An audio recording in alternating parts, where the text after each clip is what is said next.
नमस्कार, Sridevi classes YouTube channel पर आपका स्वागत है। हमारी प्लेलिस्ट इलेक्ट्रिकल मशीन डिजाइन में इन दिनों हम ट्रांसफार्मर डिजाइन की वीडियो में डिजाइन कंसेप्ट को समझ रहे थे। आज कुछ एग्जांपल से सब्जेक्ट में क्लैरिटी और कॉन्फिडेंस अर्न करते हैं, तो शुरू करते हैं आज की वीडियो। आज हम दो एग्जांपल कर रहे हैं। अभी single phase core type transformer की डिजाइन समझ रहे हैं, बाद में एक 3 phase core type distribution transformer की डिजाइन समझेंगे। हमें दिया हुआ है कि एक 10 kVA पावर रेटिंग का single phase core type transformer HV पे 11,000 वोल्ट को LV पे 230 वोल्ट कन्वर्जन का काम करता है। ये जब 50 हर्ट्ज पर काम कर रहा है तो इसमें specific magnetic loading flux density 1.1 Tesla है और हमने कॉपर की वाइंडिंग ली है और ON-AN कूलिंग के साथ जो स्पेसिफिक इलेक्ट्रिक लोडिंग है या कंडक्टर में करंट डेंसिटी है वो 2.2 एम्पियर पर mm स्क्वायर है। 11 kV पे वाइंडिंग में काफी क्लियरेंस और इंसुलेशन की रिक्वायरमेंट होती है, तो विंडो स्पेस फैक्टर काफी कम है क्योंकि ट्रांसफार्मर की पावर रेटिंग बहुत कम है, सिर्फ 0.25 है। और हम जब single phase core type transformer करते हैं तो EMF पर टर्न का जो कांस्टेंट K है उसकी वैल्यू 0.8 लेनी है। और 2 स्टेप की क्रूसीफॉर्म कोर के लिए इस ट्रांसफार्मर को हम जब डिजाइन करेंगे तो हमें दिया हुआ है कि इसकी KVA रेटिंग सिंगल फेज पे 10 kVA है,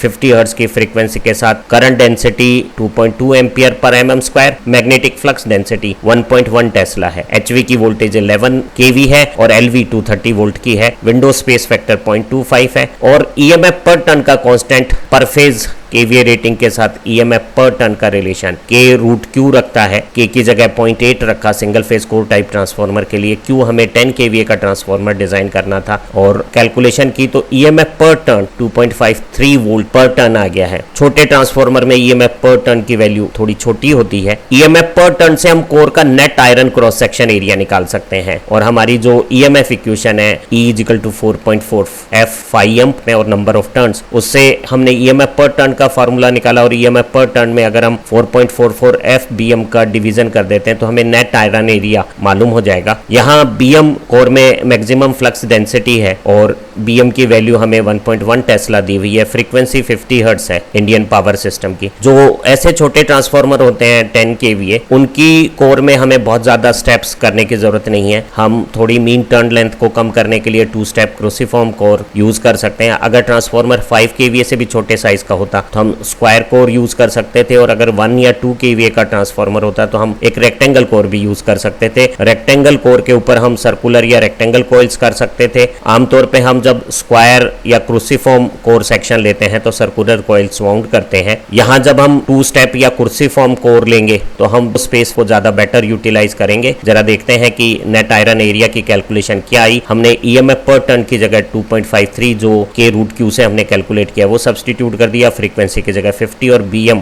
मैक्सिमम फ्लक्स डेंसिटी कोर में 1.1 टेस्ला ली तो हमें ये फिगर आ गया 0.01036 मीटर स्क्वायर। इस मीटर स्क्वायर को 10 की पावर 4 से मल्टीप्लाई करके हमने सेंटीमीटर स्क्वायर में कन्वर्ट कर देना है ताकि न्यूमेरिक फिगर थोड़ा रियलिस्टिक दिखने लगे। 103.6 सेंटीमीटर स्क्वायर ये हमारी net iron cross section area आ गया है। जब स्क्वायर या स्टेप्ड कोर के चारों तरफ सर्कुलर कॉइल करते हैं तो हम यहाँ कुछ स्पेस में इंसुलेशन और दूसरा फिलिंग मटेरियल सब्स्टिट्यूट कर देते हैं और एक इंसुलेटिंग ट्यूब से एक सर्कुलर सेक्शन बनाकर कॉइल पे वाइंडिंग वाउंड करते हैं। इस सर्कमस्क्राइबिंग सर्किल की जो डायामीटर है वो नेट आयरन एरिया के साथ एक रिलेशनशिप रखती है, जहां ये कांस्टेंट K हमने कोर में कितनी स्टेप्स ली है उस पर डिपेंड करता है। और स्टैकिंग फैक्टर को 0.9 लेते हुए स्क्वायर के लिए ये K कांस्टेंट 0.45 है और क्रूसीफॉर्म के लिए 0.56 है। अगर इस फॉर्मूले से हम K की वैल्यू रख के नेट आयरन एरिया से सर्कमस्क्राइबिंग सर्किल की डायामीटर निकालते हैं, घेरे के वृत्त वाले इंसुलेटिंग ट्यूब का व्यास निकालते हैं, तो वो D यहाँ K की वैल्यू पे डिपेंड करेगा। और स्क्वायर कोर के लिए हमें स्पेस इंसुलेशन के लिए ज्यादा लगाना है तो D ज्यादा आएगा क्योंकि यहाँ 0.56 जो क्रूसीफॉर्म में हम यूज कर रहे हैं उसके बजाय वहाँ फिगर हमें 0.45 लेना पड़ेगा। हमने जब टर्न वाउंड करना है तो D अगर कम होगी तो हमारी मीन टर्न की लेंथ कम हो जाएगी, इससे हमें कॉपर की सेविंग आएगी। तो अक्सर हम कॉपर सेविंग के लिए स्टेप्स बढ़ा सकते हैं। तो हमने हमारे इस 10 kVA के ट्रांसफार्मर के लिए क्रूसिफॉर्म कोर का चयन किया और K की वैल्यू क्रूसिफॉर्म के लिए 0.56 है। यहाँ ये फिगर याद करना बड़ा आसान है। स्क्वायर के लिए ये फिगर है 0.45, फिर 5 और 6 हो गया, फिर खाली 6.6 आ गया, फिर ये थोड़ा बढ़ रहा है। 4 स्टेप के लिए ये 0.62 हो गया है और 5 स्टेप के लिए ये रफली 0.64 हो गया है। और ज्यादा स्टेप्स करने पर ये जो इंक्रीमेंट है K की वैल्यू में वो थोड़ा छोटा हो जाता है और जो D में डिक्रीमेंट आता है इस फॉर्मूले के अनुसार वो उतना इफेक्टिव नहीं दिखता। लेकिन बहुत बड़े ट्रांसफार्मर में छोटी सी भी D में डिक्रीमेंट हमारी वाइंडिंग कॉस्ट में हेल्दी इंप्रूवमेंट कर सकती है। तो अभी हमने कैलकुलेशन की, AI की जगह 103.6 सेंटीमीटर स्क्वायर लिखा, K कांस्टेंट क्रूसिफॉर्म के लिए 0.56 दिया, तो हमारी जो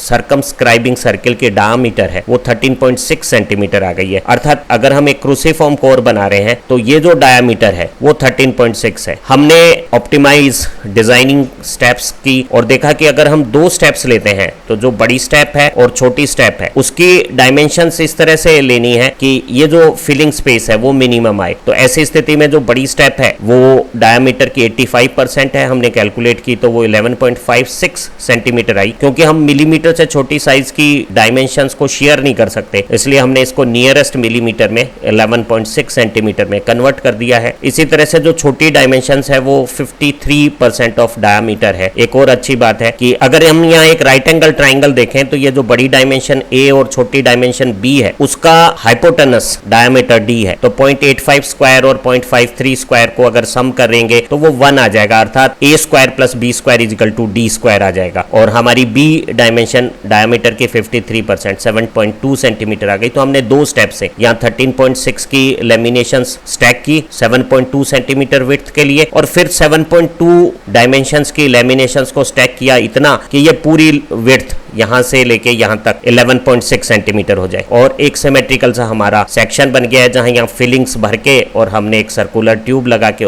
आगे ऊपर वाइंडिंग कर देनी है। EMF पर टर्न के इंफॉर्मेशन से हमने नेट आयरन एरिया कैलकुलेट कर लिया था। अब मैग्नेटिक फ्रेम की डिजाइन डाटा निकालने के लिए हम ट्रांसफार्मर की आउटपुट इक्वेशन का इस्तेमाल कर सकते हैं और हमें मालूम है कि सिंगल फेज में ये न्यूमेरिक फिगर 2.22 है और फिर 6 टेक्निकल डाटा है, frequency, maximum flux density, net iron area, window space factor और ये AW विंडो एरिया है जो हमारी मैग्नेटिक फ्रेम की डिजाइन का इंपॉर्टेंट डाटा बनेगा। और ये स्पेसिफिक करंट लोडिंग या करंट डेंसिटी है और हमें सारी वैल्यूज दी हुई है तो हम विंडो एरिया को निकाल सकते हैं। ये 10⁻³ की साइड चेंज की तो ये +3 हो गया है। ट्रांसफार्मर की रेटिंग को हमने 10 kVA लिखा, 1000 से मल्टीप्लाई होकर ये 10,000 हो गया है। फ्रीक्वेंसी की जगह हमने 50, मैक्सिमम फ्लक्स डेंसिटी की जगह 1.1 टेस्ला और यहाँ आयरन एरिया की जगह ध्यान रहे कि हमने 103.6 सेंटीमीटर स्क्वायर से डायमेंशंस कोर की निकाली था। 2 स्टेप्स की साइज A और B सेंटीमीटर में निकाली थी, लेकिन यहाँ कैलकुलेशन हम MKS में कर रहे हैं तो ये फिगर 0.01036 मीटर स्क्वायर के रूप में लिखना है। विंडो स्पेस फैक्टर हमें छोटा ट्रांसफार्मर है 10 kVA का और 11 kVA पे इंसुलेशन और स्पेसिंग अच्छी है तो विंडो स्पेस फैक्टर केवल 0.25 है, जो बता रहा है कि विंडो में सिर्फ 25% स्पेस में नेट कॉपर सेक्शन है और रिमेनिंग 75% में इंसुलेशन, क्लियरिंग या डक्टिंग्स वगैरह का अरेंजमेंट है। और यहाँ करंट डेंसिटी का फिगर हमें दिया हुआ था 2.2 एम्पियर पर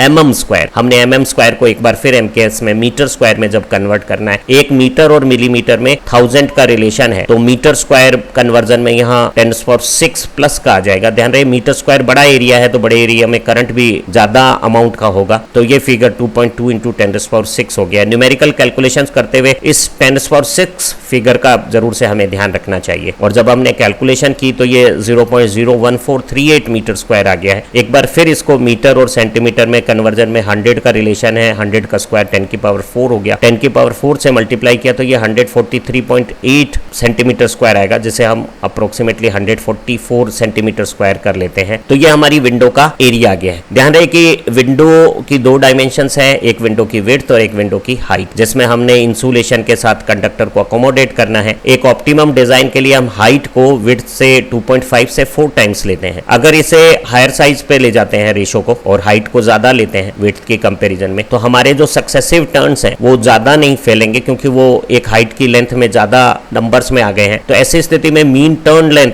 हमारी छोटी हो जाएगी, हमारी कॉपर में सेविंग आएगी, लेकिन हमारे लीकेज फ्लक्स की अमाउंट बढ़ने से लीकेज रिएक्टेंस की प्रॉब्लम बढ़ सकती है। तो हम हाइट को 4 टाइम्स से ज्यादा नहीं लेते और 2 टाइम्स से कम नहीं करते और हमने इस केस में हमारी इस डिजाइन में विंडो की हाइट को विड्थ से 3 गुना ले लिया है। अक्सर ये फिगर मेंशन्ड होता है क्वेश्चन में, नहीं तो हम इस फिगर को 2 से 4 के बीच में कोई ले सकते हैं, हमने 3 गुना लिया। तो अब जो एरिया है 144 सेंटीमीटर स्क्वायर, जो हाइट और विड्थ का प्रोडक्ट है, उसमें हाइट की जगह विड्थ का 3 टाइम्स लेने पर हमें विड्थ ऑफ विंडो का न्यूमेरिक रिलेशन आ गया और कैलकुलेशन करने पर ये फिगर 6.9 सेंटीमीटर आ गया है और हाइट इससे 3 गुना जब हमने की तो 20.8 सेंटीमीटर आ गई है। तो हमारी कोर फ्रेम की 2 इंपॉर्टेंट डायमेंशंस और आ गई है कि विड्थ जो विंडो हमने डिजाइन किया उसकी 6.9 सेंटीमीटर है और हाइट 20.8 सेंटीमीटर है। अब हमारा सारा सिंगल फेज कोर टाइप का मैग्नेटिक फ्रेम डिजाइन हो रहा है। जो ट्रांसफार्मर कोर की जो सबसे बड़ी स्टेप साइज है ए, उसके ऊपर हमने एक सर्कमस्क्राइबिंग सर्किल बनाने वाला डायामीटर बनाया है। ये जो नीली फ्रेम की डायामीटर है वो स्मॉल डी हो गई है, डाया ऑफ सर्कमस्क्राइबिंग सर्किल, जो मेरे केस में 13.6 सेंटीमीटर है। और विड्थ ऑफ विंडो इन दोनों के बीच का स्पेस है। दोनों कोर लिम्ब पे जब मैं सर्किल बना लूंगा तो उसके बीच में ये जो स्पेस बचेगा 6.9 सेंटीमीटर मुझे लेना है। ये विड्थ ऑफ विंडो हो गई है, जिसमें पहले आधी एलवी इधर और आधी एलवी इधर करके फिर एलवी और एचवी का इंसुलेशन लगा के मैंने एचवी वाउंड करनी है। और हाइट 20.8 सेंटीमीटर पे मैंने यहाँ वाइंडिंग वाउंड करनी है। एक बहुत इंपॉर्टेंट डिजाइन डाटा है, लिम्ब के सेंटर से दूसरी लिम्ब के सेंटर तक एडजेसेंट लिम्ब के सेंटर टू सेंटर डिस्टेंस, जैसे हम कैपिटल डी कहते हैं। और मेरे केस में ये विड्थ ऑफ विंडो में इस सर्कमस्क्राइबिंग डायामीटर को ऐड करने पे आ जाएगा। विड्थ ऑफ विंडो 6.9 सेंटीमीटर दी हुई है और डाया सर्कमस्क्राइबिंग सर्किल का 13.6 सेंटीमीटर है। घेरे के वृत्त का व्यास में विंडो की चौड़ाई को जोड़कर मैंने ये dimension centre to centre limb distance 20.5 centimetre पा ली है। और अब मैं पूरी कोर की विड्थ निकाल सकता हूँ। ये डायमेंशंस ध्यान रहे, सबसे बड़ी स्टेप साइज की आधी है a/2 इधर, दोनों तरफ अगर जोड़ेंगे डी में ए तो हमारे पास पूरी कोर स्टैक की ओवरऑल विड्थ आ जाएगी 32.1 सेंटीमीटर। जो कोर फ्रेम की जो दूसरी इंपॉर्टेंट डायमेंशन है ओवरऑल हाइट, उसे याद करने के लिए हमने हाइट ऑफ विंडो में ये योक के जो ऊपर के और नीचे की जो स्टेप साइज है, सबसे बड़ी स्टेप साइज ए, वो डायमेंशंस हमने दोनों जोड़ दी, ए और A2A। Height of window 20.8 centimetre है और हमारी जो सबसे बड़ी स्टेप साइज ए 11.6 सेंटीमीटर, उसका डबल करके जब जोड़ा तो हमारी हाइट स्टैक की 44 सेंटीमीटर आ गई है। यहाँ एक बात और समझनी है कि हमें कोर लिम्ब के ऊपर वाइंडिंग करनी होती है सर्कुलर शेप में, तो उसे स्टेप्स बनाते हैं। योक को स्टेप नहीं बनाते, योक को हम एक स्क्वायर सेक्शन में बनाएंगे जिसकी दोनों डायमेंशंस 11.6 ए लेंगे और एरिया ए स्क्वायर कोर के नेट आयरन एरिया से ज्यादा हो जाएगा। और ऐसी स्थिति में यहाँ फ्लक्स डेंसिटी कम होने से हमारी मैग्नेटाइजिंग करंट की रिक्वायरमेंट और लॉसेस भी कम हो जाते हैं। और योक को स्क्वायर बनाने में कोई परेशानी नहीं है क्योंकि यहाँ हमें कोई वाइंडिंग वाउंड नहीं करनी है, इसलिए हमें सरकम लेंथ को छोटा करने की कोई आवश्यकताएं नहीं है। कोर सेक्शन डिटेल को बहुत आसानी से समझा जा सकता है। ये सबसे बड़ी स्टेप साइज ए है जिसके दोनों तरफ हमने छोटी साइज बी लगा के इस पूरे सेक्शन की जो चौड़ाई है वो ए के बराबर कर ली है। और इसके चारों तरफ यहाँ फिलिंग जब की है तो ये जो नीला फ्रेम है सर्कमस्क्राइबिंग सर्किल बन गया है और यहाँ पहले आधी एलवी और फिर एचवी हम वाउंड कर लेंगे कोर के ऊपर। जरा समझते हैं, पहले एलवी वाइंडिंग की डिजाइन करते हैं। हमें एक फिगर 2.53 EMF पर टर्न दिया हुआ है और एलवी साइड की जो वोल्टेज है वो 230 वोल्ट दी हुई है, तो हमें पर टर्न EMF 2.53 के हिसाब से 230 वोल्ट के लिए 90.9 टर्न चाहिए। क्योंकि टर्न्स इंटीजर फिगर होगा तो नियरेस्ट इंटीजर 91 टर्न्स हमारे एलवी में टर्न्स हो गए हैं। हमारी जो रेटेड VA है 10 kVA 10,000 VA, वो रेटेड वोल्टेज और रेटेड करंट का प्रोडक्ट है। तो full load rated current LV का 10,000 में 230 रेटेड वोल्टेज RMS डिवाइड करने पे 43.48 एम्पियर आ गया है। हमें कहा गया था कि ONAN कूलिंग के साथ कॉपर कंडक्टर की current density 2.2 ampere per mm square लेनी है। इसे MKS में नहीं बदल के 2.2 रखते हैं और करंट में करंट डेंसिटी का डिवीजन करके एरिया सीधा